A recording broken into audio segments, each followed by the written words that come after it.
out of respect, maybe I can ask former Prime Minister, who is a beneficiary of education in this country, to just make some few comments. This is an ambush. I'll go to Morgan. Biggest Orange. Good. Thank you very much. You know, I live in this country as a young person. I studied here, therefore I understand German culture and city very well. I know Witze, Deutsche Witze. So, but I'm coming here basically because you know that I'm running for the chairmanship of African Union. And that's why our trip here has coincided. But then I was also very happy to have the opportunity to see so many young people here living in Deutschland. And I know the kind of challenges that people face in living here. See, when I arrived here, I was a very young boy, and it was in winter. And when I arrived, I saw the trees. I thought all these trees are dry because there are no leaves. I just thought that all these trees are just dead until spring came. But that was one of the coldest winter for the last 50 years. There will never be like a winter like that one. And it lasted until May, so that institutions ran out of coal. Those were using coal at that time. They're not coming with the steam heating and now electric. So a number of institutions were closed because of that. And we would actually go and get coal, we packed and we take it in the oven, we light the oven so that we get the room to be a bit warm and habitable. Then I made so many German friends at the time I was living here. And then I went back. And then, but at that time, you know, Germany was divided, east and west. And but the good thing is that if you are Kenyan, you had no problem, because you did not need a visa to go to West Germany. You did not need a visa to go to Britain. But you needed a visa to transit. Like when I was going to Britain from Germany, I had to get a Dutch transit visa and a Belgian transit visa. Because if you did not have it, at the border they would remove you from the train and put you back to another train going back to where you came from. These days, you just need a Schengen visa. And you can travel across the whole of Europe. You see? This is what I'm saying. And this is a problem that we have in Africa. Because in Africa we still have a lot of problems. Aliko Dangote was saying that for him to travel across Africa, he needs 35 visas. But his French competitor does not need a visa to travel across Africa, because he's got a French passport. But with a Nigerian passport, you need a visa to travel to any African country. A shame. It's a big shame. So, but let me now get back to Kenya. In Kenya, we have what we call a demographic dividend. Because we have a large percentage of our population which are young. Over 70% of our population are below the age of 35. So we have got a youth dividend. But this thing here, it can be either a blessing or a curse. The youth can be either a blessing or a curse.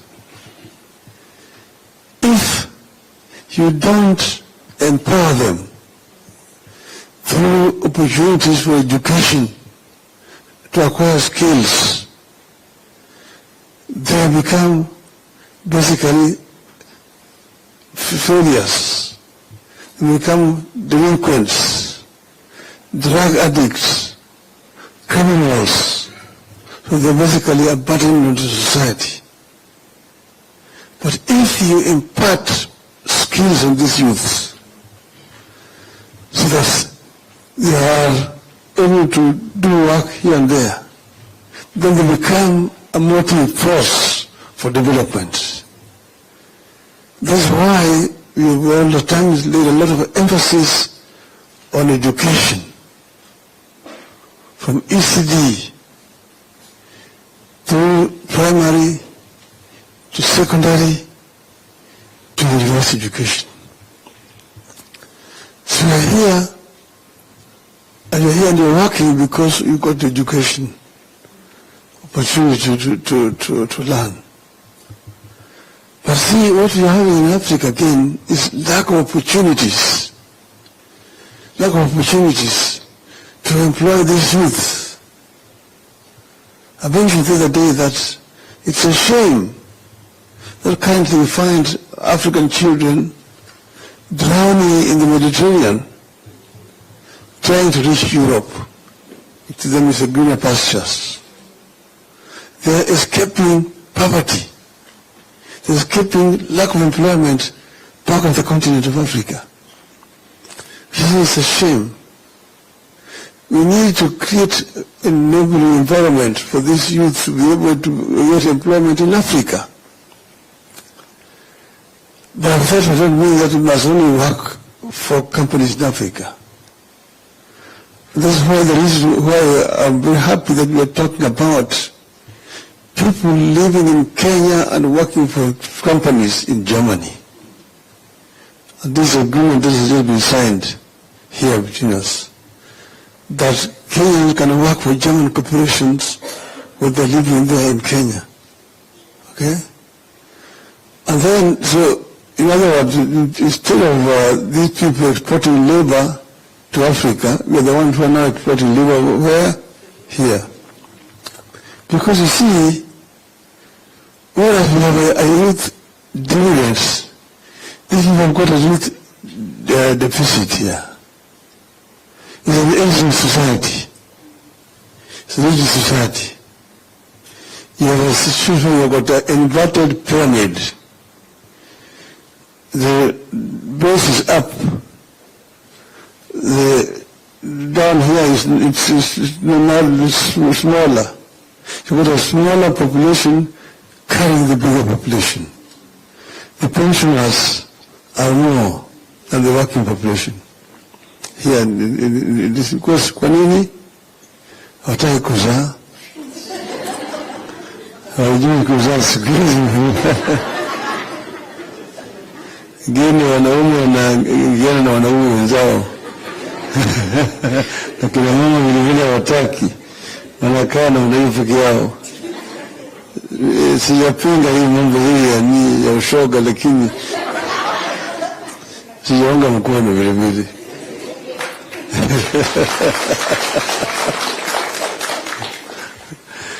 So now what I'm saying is that there are opportunities for our people.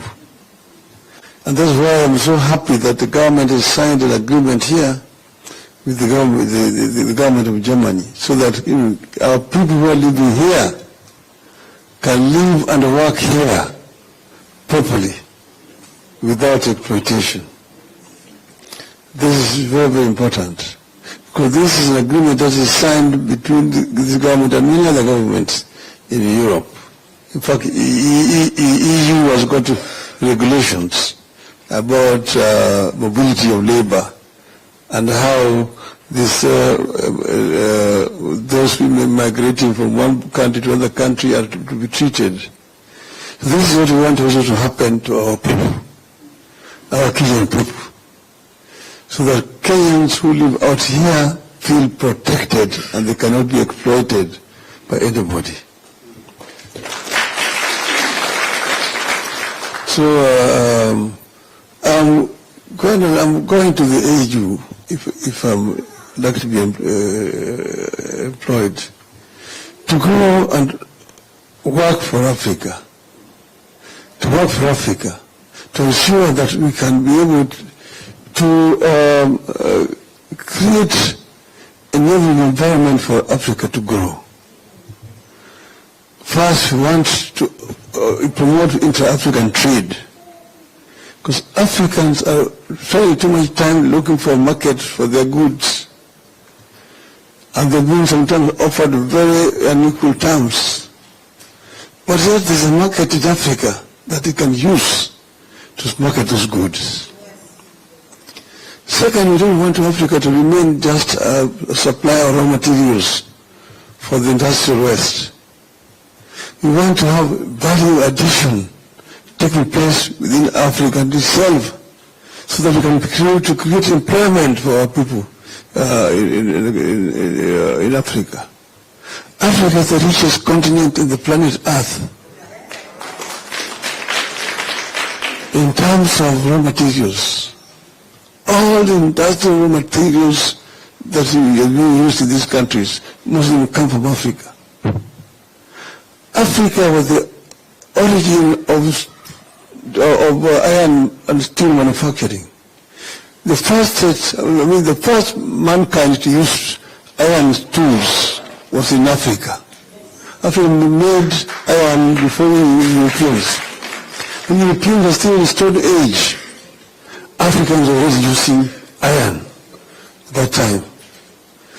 So Africa can actually claim its position on the planet Earth.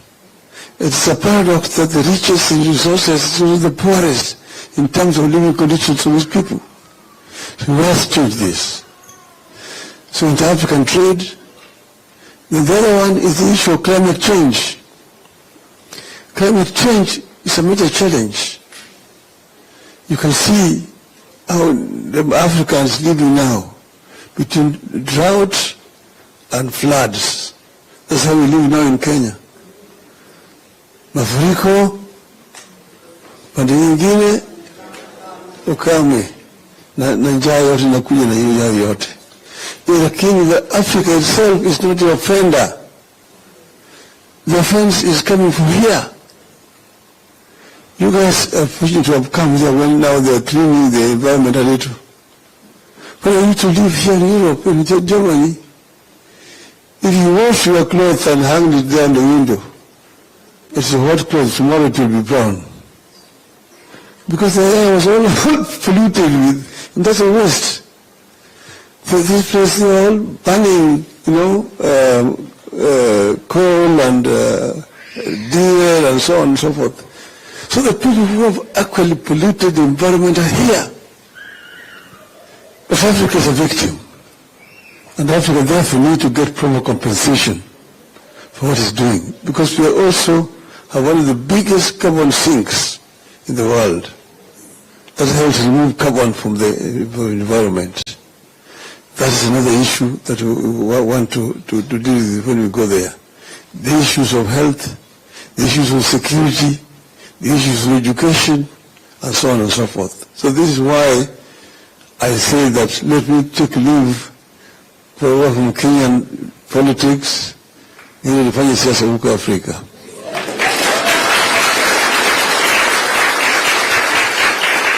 Niende nisiende? Niende nisiende?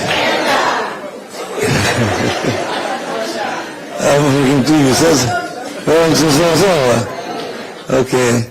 Now let me finish by, when I was down here, we used to as students, we used to meet. Sometimes we used to go along and celebrate and so on and so forth. Okay? And sometimes we used to sing. Okay? Shall I sing? Yes. The Germans, when they went to Hawaii, is very far. And they went there, they found that Hawaii was too hot. And too hot. The Germans liked their beer. Is that not true? Then when they went there, they found there was no beer in Hawaii. So they said, no, I will never go back to Hawaii. This is too hot. Okay? So it goes like this. Es gibt kein Bier auf Hawaii, es gibt kein Bier. Du Pare ist nicht nach Hawaii, du Bobbe ist ja. Es ist so heiß auf Hawaii, kein cooler Fleck. Hula, hula, hula, hula, Geld gibt es nicht. Wenn es so weitergeht, bis morgen früh, sind wir in Alkohol bis an der Knie. Wir machen das bis morgen früh und singen Pums, Tralala, Pums, Tralala, Pums, Tralala, Pums, Tralala.